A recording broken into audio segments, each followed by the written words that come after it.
Well, welcome back to session, I believe we're up to 5 now, session 5 of the Tower of Babel has free Wi-Fi. And this session is kind of a bonus round. So we're talking about artificial intelligence today, and as you've already seen, the title for this session is Our Final Invention.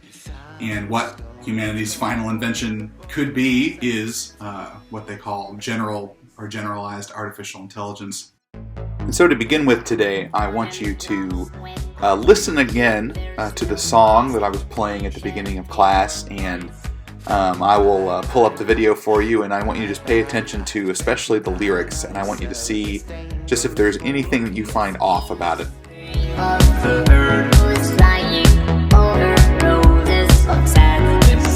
Baby, bye, bye, bye. Oh, bye, bye, bye. Baby, summer's gone. It's gone for the both of us, and tears will always have wet eyes that cry, but I'll survive on a mission. I will let you go forever.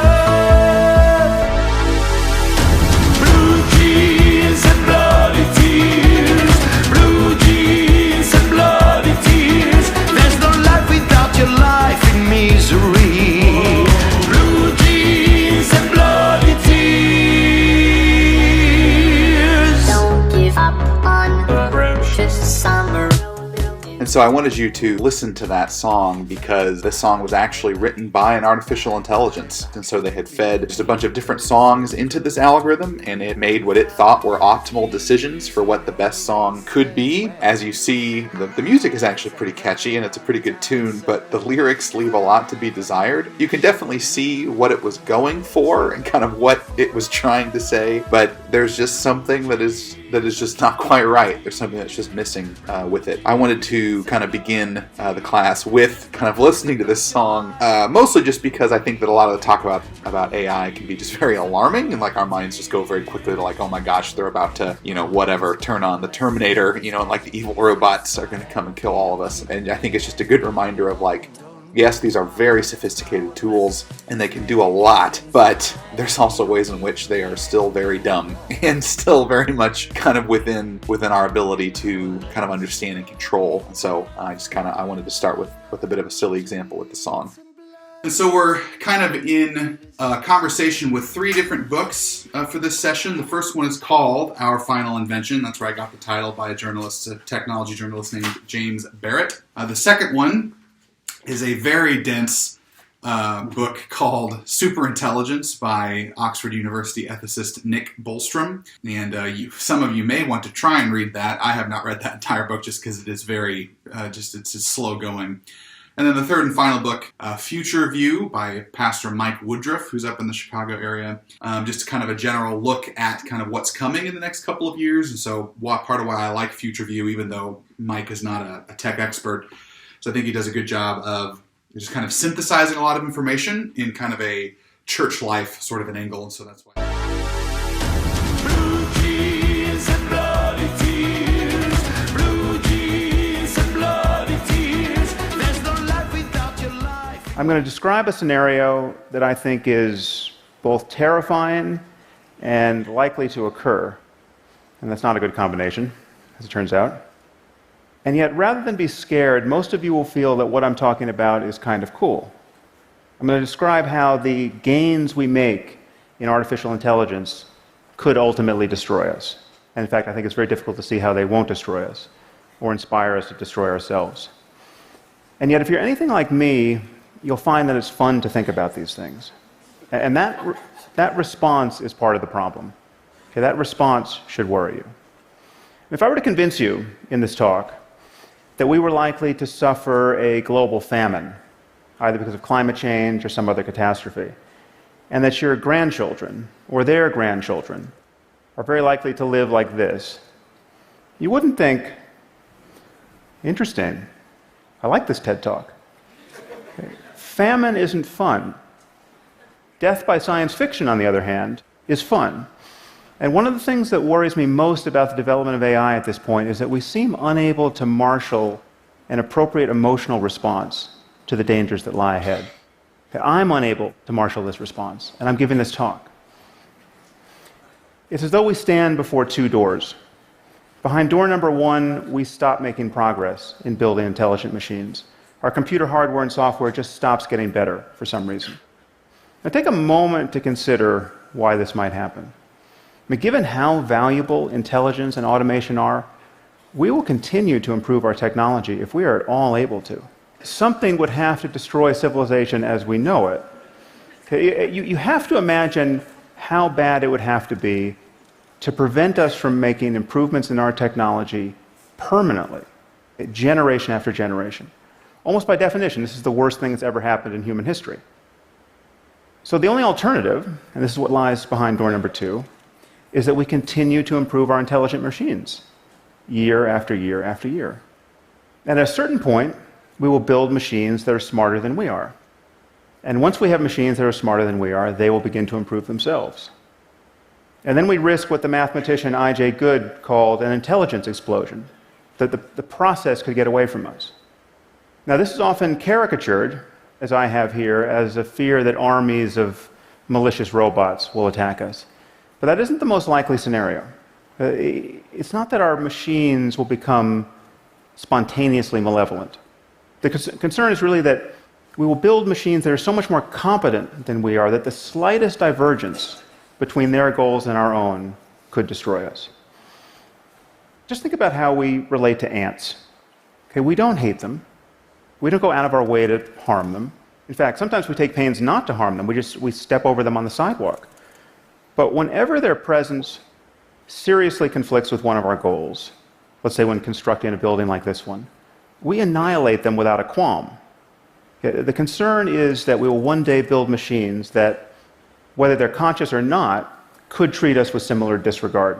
We talked about, because this is obviously a big picture, like big kind of concept thing, and there's just nothing any of us can do about it. Even if the United States were to say, we are outlawing today all artificial intelligence research, okay, that doesn't stop China or Russia.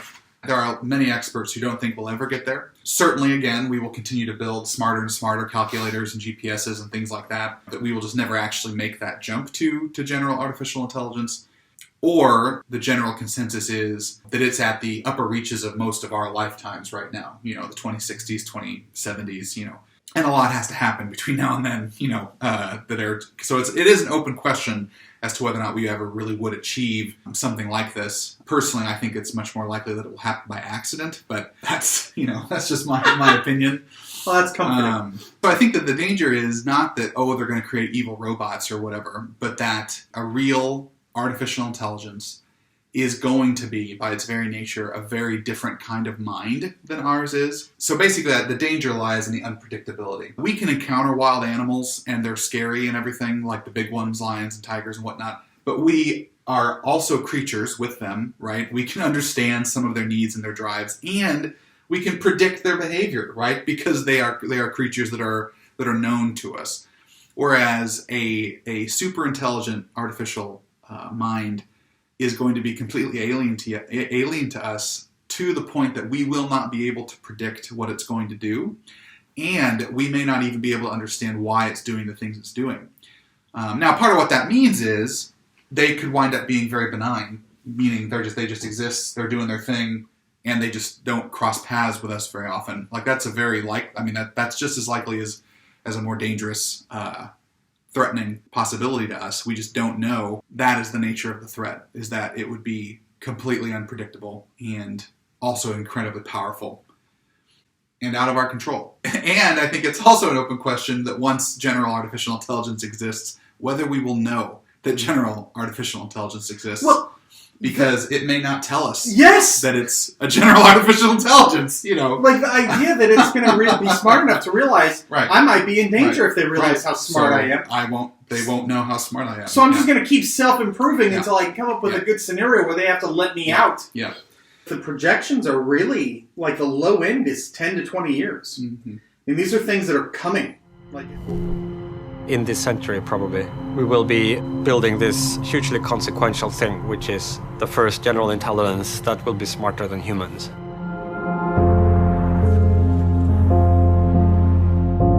This involves an enormous responsibility. This is like maybe the most important thing that our species will ever have done on this planet, giving birth to this new level of intellect. The thing that was just fascinating for me with this is he's describing very negative possibilities of artificial superintelligence. Mm-hmm. And the people who are pursuing the creation of these AIs are not asking the questions, or if they are, they're arriving at answers in a way I don't understand, of that they're danger free, or that this is a good idea.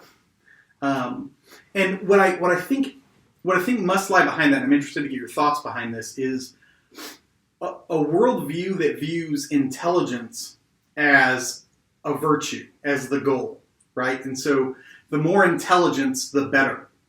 And we hear about that from some of the new atheists, right? That's a common new atheist idea, is that it's intelligence itself that will lead us to prosperity, to goodness, all of those things. Artificial intelligence right now, and it exists right now, right? It's already at work in a lot of our devices, and our cars, and our airplanes. When your phone autocorrects, a word to the word, that's all AI. It is what's known as weak AI, which means it's pretty good at one thing and really stupid at all other things. And I think that the idea there is the more intelligent that our AI tools can become, the better tools that they will be. Everybody's had funny moments where your AI on your phone autocorrects to a word that is completely not what you meant, or it suggests a word, right, that is just not at all what you were thinking. So obviously there's a very good example of if our autocorrect was 10 to 20 times more intelligent than it is now, that would be a lot easier to type a message. And in fact, the thing would know a lot of the patterns and things of speech that you use, because it just watches you carefully. And so it could just generate those things, a lot easier. For the most part, with a lot of the research and work that's being done, the driving force there, I don't necessarily think is intelligence for intelligence's sake. I think it's the idea that the more intelligent our tools actually are, the better tools they will be, the more effective tools you will be. Another example of this would be a thermostat. And so most thermostats have sensors, right? And they have some form of a processor to be able to decide, it's time to turn the heat on, right? That is a level of intelligence. And now we have things like the Nest, which is like a smart, quote-unquote, smart thermostat that is just even more so that way, right? And it's also connected to the internet, so you can be, driving home from Georgia and tell your thermostat to, if you've been keeping your house cold because you've been gone, to go ahead and start raising it so that by the time you get home, it's at a temperature that you want. One day we'll have thermostats that just know when we're on vacation, and we won't even have to tell them to do what we want. They'll just know what we want, right? So again, that's another one of those kind of the gradation of intelligence, where the tool just becomes more effective. When it comes to developing strong AI, right, or general AI, which would be an artificial intelligence that isn't just capable in one area, but is capable, generally speaking, like a human, that's kind of the driving engine there, is the more intelligent our tools become, at least this is the assumption, the more intelligent our tools become, the better tools they are, and the more useful tools they are. So you made that differentiation between the weak and the strong AI, yes, right? And the strong AI being something that could actually become smarter than human beings, mm-hmm. and will be able to eventually even self-improve. Yes. So it sounds like what you're saying is the assumption is that we'll be able to control that. For it to be a tool, we have to be able to control it. Yes, I think the assumption is that it will be somehow still be under our control. And I think, and part of this is we've just struck our spectrum again, right? The tool agency views of technology. And I think that a lot of researchers in the field are just hard tool people, meaning like they think that technology is a tool that we form. And so they don't really give a lot of thought to technology being an agent that actually forms us. And there's worldviews at work there, right? In a similar way, so like, one of the readings gives an example like a calculator. It's like, I'm not a huge math guy. I mean, I can add, subtract, and do all these other things. But if we want to do complex calculations, then the calculator on my phone is more intelligent than I am in that one area, right? Like it already is smarter than I am. Or, my Google Maps is a better navigator than I am, right? If I had to get out a physical atlas and try and figure out how to get from one place to another, Google Maps is already more intelligent than I am in that regard. I've written a book called Our Final Invention. It tells a story you won't hear from Amazon or Facebook or any of the people who are making a lot of money from AI. It's a good time for this story now because we're at the beginning of an AI revolution whose size is truly hard to grasp. One way to look at it is with sheer dollars. Since 2009, the amount we've invested in AI has doubled every year. Right now it's at $30 billion. McKinsey tells us that by 2025, the space of AI and automation together will be worth between 10 and $20 trillion. That same year, by 2025, Gartner tells us 1/3 of all jobs will be taken by AI, 1/2 by 2040. I just read that half of all banking jobs will be gone in a decade. My favorite way to understand the AI revolution is a little more human scale. It's this: everything electrified will be cognitized. Everything electrified will be cognitized. All your appliances, all your doodads and gizmos in your office and at home, they'll all belong to the Internet of Things. Your home will be a node on the smart grid, and we'll see how smart centralizing the grid is. It might not be that smart. Beyond that, think about smart warehouses that resupply themselves, smart factories where devices tell the factory what parts they need to be assembled. And beyond that, think about smart cities where ubiquitous technology, ubiquitous intelligence, looks after the welfare of every citizen. The sky is really the limit with AI.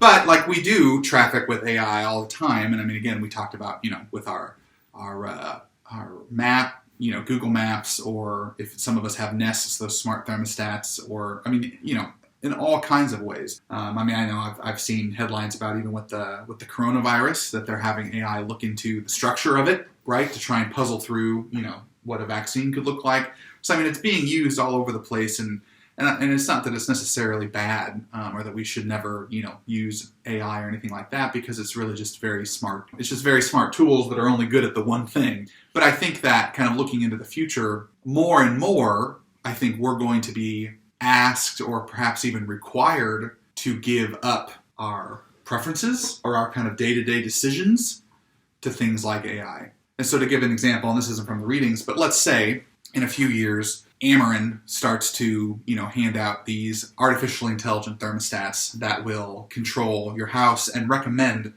optimum temperatures, right? Judging on the weather conditions and humidity and all these different things. And let's say that local governments pass ordinances that you don't get to change your own thermostats anymore, that since the AI knows best, that means that no matter what the AI says, that's how hot or how cold your house is going to be. That's a very small, kind of minor thing, but I think it's those sorts of things that we're going to potentially begin to see more and more of our lives. Not only maybe assisted by AI, but I think formed, right? That's our word. Like our lives will be more and more formed by artificial intelligence applications and tools. If you look around and ask what accounts for why the world is the way it is, our human world, like a lot of it is because we humans have made it so. We have invented all kinds of technologies. And so all these things, whether it's jet planes or art or political systems, have come into the world through the birth canal of the human brain. And that immediately made it plausible to me that if you could change that channel, creating artificial brains, then you would change the thing that is changing the world. When a tool comes along that's better, we just kind of accept it. And I think that the loss of independence that can come from that, I think it's actually bad if you don't have the freedom to increase or decrease that temperature in your house by a few degrees. Mm-hmm. It's actually really good to be able to govern those things. And when there's a parent over us that's doing that kind of thing for us, I think that that's dehumanizing in an important way. Well, and I think we touched on this last week, but it's good to also point out again, our friends Google, Facebook, and Amazon are all pursuing AI in different ways and all use AI in different ways. And as they kind of continue to seek greater and greater influence in our lives, they're going to be using artificial intelligence to do that. And a few weeks ago, back when we were still physically meeting, I mentioned that Amazon was working on a project called zero-click purchasing, which is that you won't have to tell it to buy soap and detergent and different food things, because Amazon's AI will just know that you're out of them. And it'll know that based on all these different sensors and calculations. To some extent, that feels stifling and and claustrophobic. But then on the other hand, it's like, well, it actually kind of would be nice if stuff just showed up. Like if I didn't have to take the time to go look for it or to go price compare or to whatever else, and things just, ta-da, like there it is. One of the assumptions that's operating underneath all of this is that human beings are deterministic. And what that means is that everything you're going to do, right, if an AI could see everything about me right now, right, where all my cells are, the arrangement of my neurons, what's in my stomach, all of it, it would be able to predict what I'm going to be doing in 15 minutes, right? It's going to be able to predict what I want to eat for dinner tonight. It's going to be able to predict the next time I want to go to the movies, which, right now is not for a couple weeks, but you know what I mean? And the assumption there is that a machine can learn everything there is to know about you now and then be able to predict what you're going to do in the future. That assumes a universe that is closed to any kind of divine action or intervention, right? Because those things aren't predictable. And it assumes that in many ways we don't actually operate in free will. That we are very complicated machines ourselves that actually are running on tracks, and that the things we think, the things we say, how we spend our time, the people we see, like it's all just scripted. As Christians, we reject that. Yes. Obviously, we believe that God is sovereign over all things, and of course, the church has had some historic conversations about what exactly that means.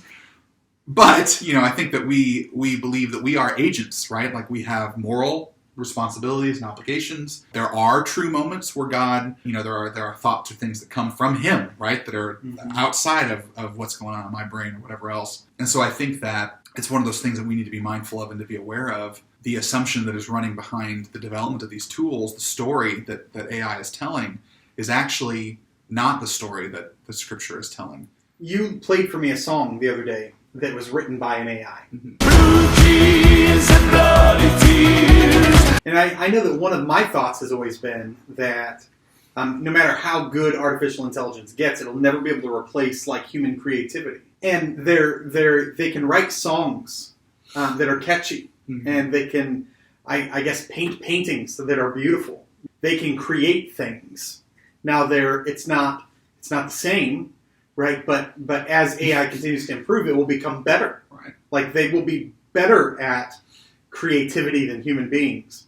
Which I don't know exactly why that terrifies me so, but it truly does. Because in that case, we're talking about how many jobs are going to be replaced by AI, and there is probably nothing that humans do that an artificial intelligence cannot learn how to do infinitely better. And because these are not creatures made in the image of God, we should not be in a hurry to encounter them.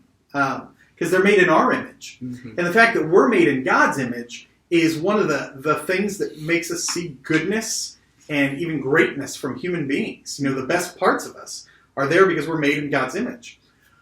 But we are fallen, fickle, imperfect creatures. And so something so much more capable, made in our image, terrifies me. A lot of the things that AI can produce is just a little off. Like, it's just a little like, that's kind of weird. And so one of the suspicions that I have is that it will be a long time before they can produce things that do not come off as just slightly off to us, that we'll be able to tell. And those days may be much faster than I think. That we'll listen to two songs and not be able to tell which one was written by an AI and which one was written by a human. Another assumption operating there is, you use the word better, like they can do things better than we can. Well, what does that mean? Can they do things faster? Yes. More efficiently? Yes. Is it cheaper? Yes. Can they make more volume of things? Yes. If I knitted a blanket and an AI knitted a blanket, the AI's blanket would be better in terms of it would be a better blanket.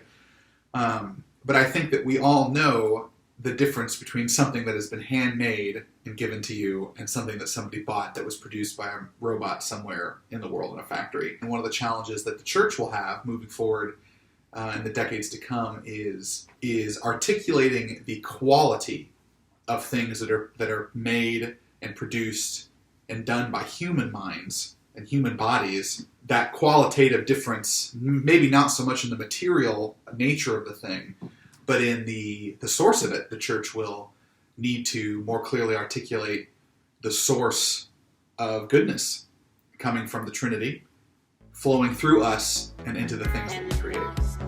Well, hopefully that was a useful and just engaging conversation for you all to be able to see. I would love to hear just any thoughts or reflections you have about this session. Feel free just to text me or email me. AI is a big kind of concept sort of a thing, and there's really not much that us as individuals can really do about it. It is an important piece of kind of what is happening in our world and our society. We can't ignore the aspect of artificial intelligence as we ask ourselves kind of these questions of what does wise use and wise engagement with technology look like. Looking ahead to next week, session 6, may God have mercy on your selfies. So we will be thinking just kind of specifically about the practice of taking selfies and kind of what that has meant for our society and for individuals. And next week is kind of the beginning of us really turning towards some different kind of Christian resources as they're engaging with these same type of questions, and kind of the beginning of our building up maybe some resources of wisdom for our church family and for our individual lives and how to use technology well. So we will see you next week.